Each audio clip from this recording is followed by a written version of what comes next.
Нема да дозволиме да молиме за терапија. Ова е пораката која Сдруженијето на граѓани со ретки болести живот со предизвици токму од пред зградата на Министерството за здравство ја испрати до министерот Азир Алију. Оттаму посочија дека веќе пациентка со Гошеова болест е вратена од клиниката за хематологија бидејќи за неа немало ензимска терапија, што всушност го спречува оштетувањето на органите и без неа ризикот од сериозни последици расте. Пред 2 недели кога примале терапија им била дадена помала доза затоа што снемало терапија и дека оваа недела нема да примаат терапија, им рекле да не доаѓаат затоа што нема терапија за нив, не е стигната. Нема да дозволиме повторно да молиме и да се надеваме и да се криеме и да едноставно да веруваме во тие ветувања што ни се даваат.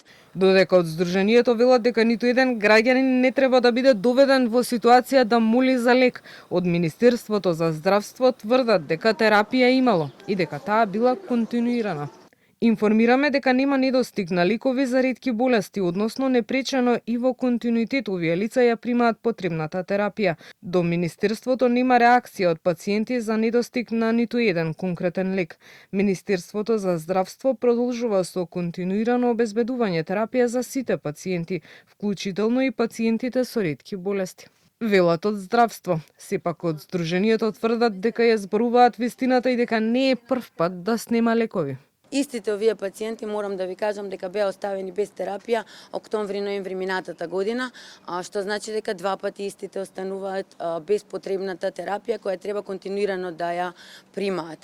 Од Министерство за здравство ветуваат секогаш дека се ќе биде во ред, но системски ова не е решено и каснењата продолжуваат. Ние бараме и поголема транспарентност од нивна страна. Со болеста на Гоше, која е ретка и наследна состојба што влијае на начинот на кој телото разградува одредени масти, во Македонија се диагностицирани 15 пациенти кои примаат терапија на клиниката за хематологија и за нив треба да се достапни 4 различни терапии, од кои 3 инфузиони и 1 орална.